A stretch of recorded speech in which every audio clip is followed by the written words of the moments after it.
What happened? We was in the explosion. We was in the lobby and the third explosion, the whole lobby collapsed on us. What was it like? What was it like?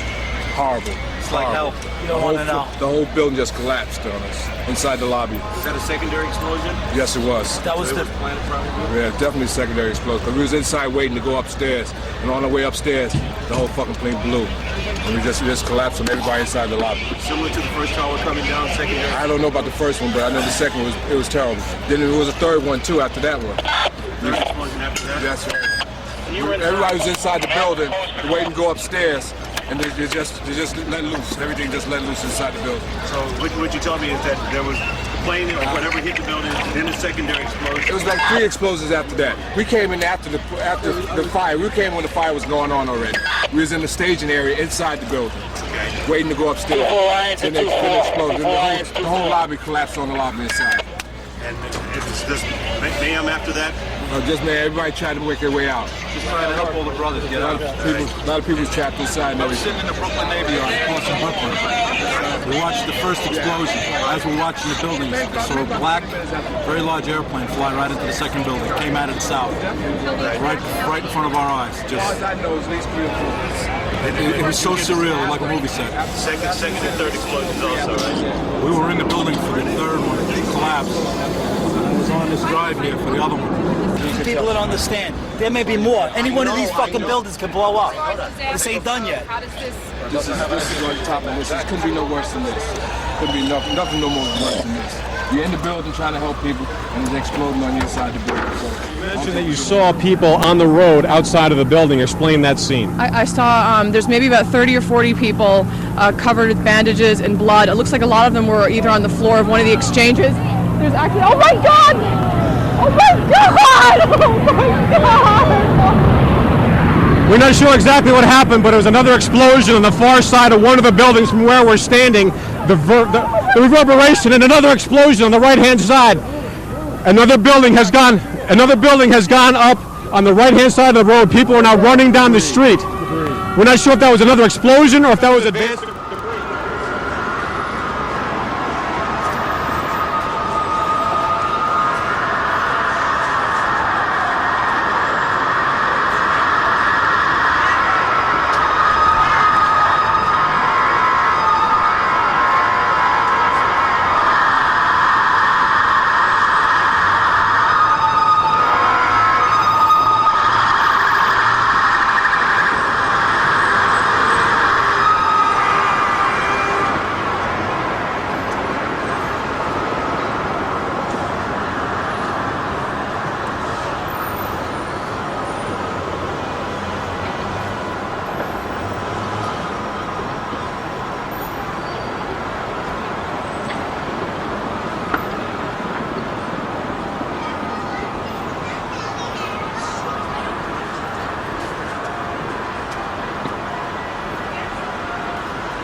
The building just fell.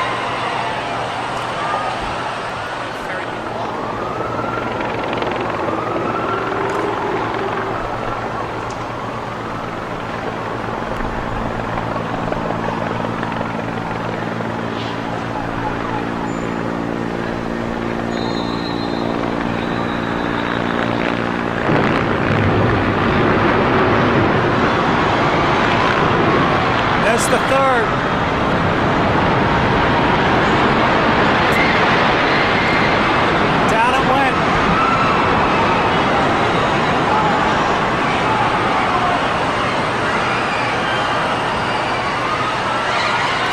building just fell. I want to get inside.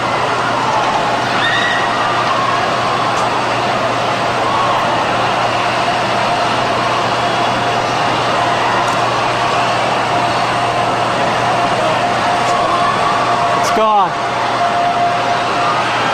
Oh my God, it's gone.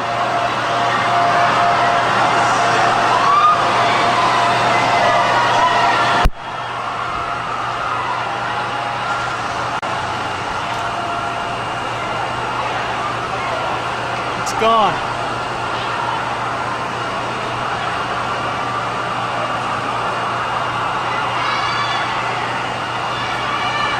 It's gone. The building's gone. It's gone.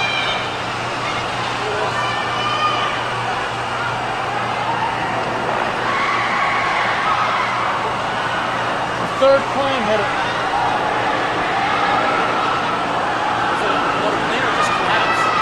I thought I saw stuff projecting out the right.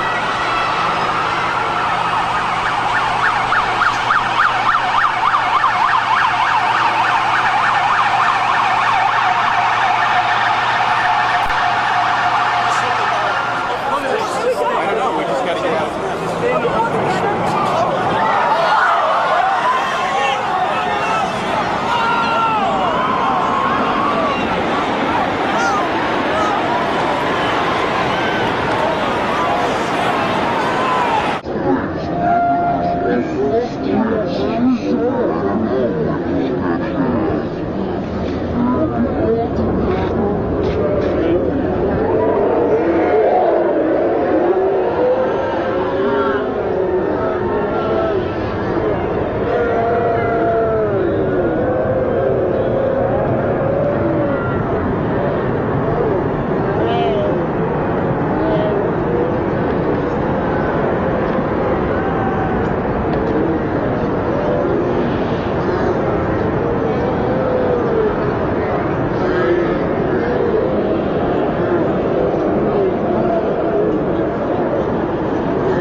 Trade Center. You can see the firemen assembled here, the police officers, FBI agents, and you can see the two towers.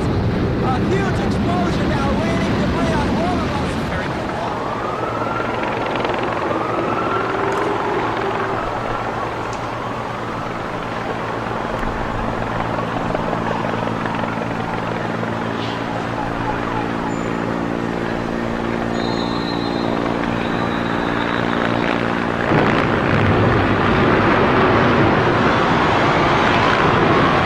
That's the third.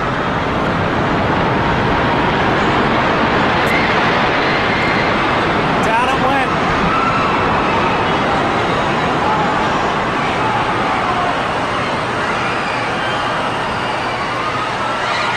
The building just fell.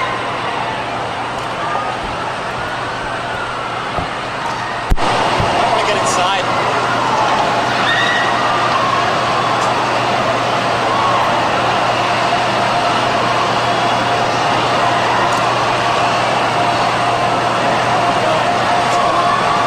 Gone. Oh my God, it's gone.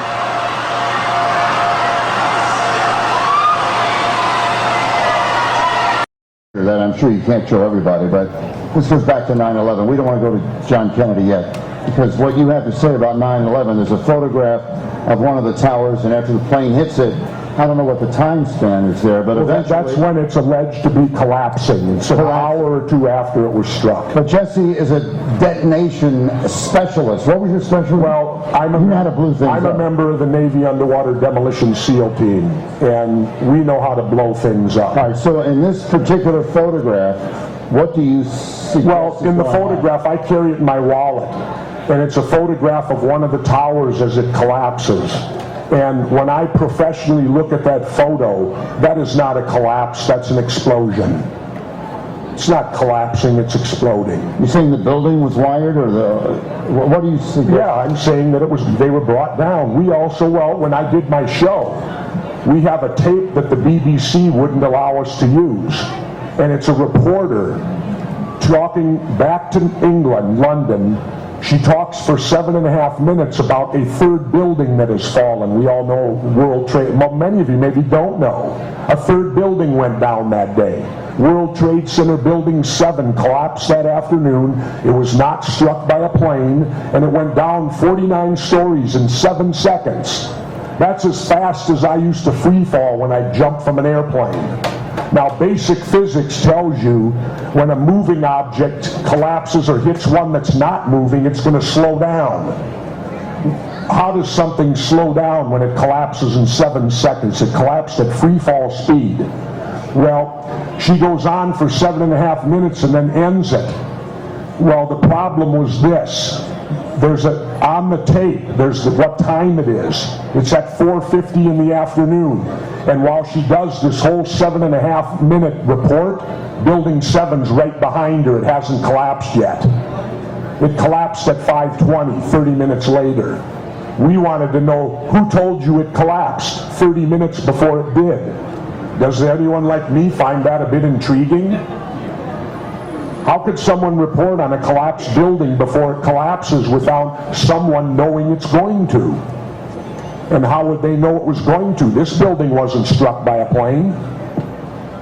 This building's the farthest one out in the World Trade Center complex. Other buildings were damaged 10 times worse. They didn't collapse, yet this one went down in 7 seconds. Well, here's a gentleman going, I never knew that. And that's the problem. Everybody here, what they know about 9/11, they know from soundbite media and what the government's told you. I've been studying it now for 3 years. And there's a lot more to it than what soundbite news has told you about. How are they able to keep all this quiet? Well, who's going to admit it? Somebody wants to admit to first-degree murder? Or participating or having knowledge of? Remember, if you're a conspirator, it doesn't mean you have to pull the trigger. It means you know about it and you're as guilty as the guy who does pull the trigger. And so who's going to come forward and say, well, yeah, I was part of that? Well, it's not going to happen. But if you apply a little common sense, use a little logic and take your emotions out of it and look at it from a logical, unemotional position, well, I'll give you another quick example. How many are aware of the Huffington Post? Well, the Huffington Post, Ariana had been on my case for 2 years to contribute. So I finally did. I wrote an article for it, and within 2 hours, they printed it and posted it for 2 hours, then they removed it. And they censored me. The Huffington Post censored me because they said, we don't do conspiracy theories. Well, what I wrote about was not a conspiracy theory. What I wrote about was something mainstream media failed to cover. And that was that in San Francisco, I believe it was 1,000 to 2,000 architects and engineers signed a petition demanding for a new investigation of 9/11 because these architects and engineers stated unequivocally the building could not come down the way they told us. Now, that's not a conspiracy theory. That's an event that took place in San Francisco. Why should I be censored over something that happened? So that's what you deal with. Where did the censoring come from, do you think? Well, whoever runs the Huffington Post. I don't somebody know. bigger than that. I haven't written for them since, and wait till I run into Ariana the next time. Let's go to...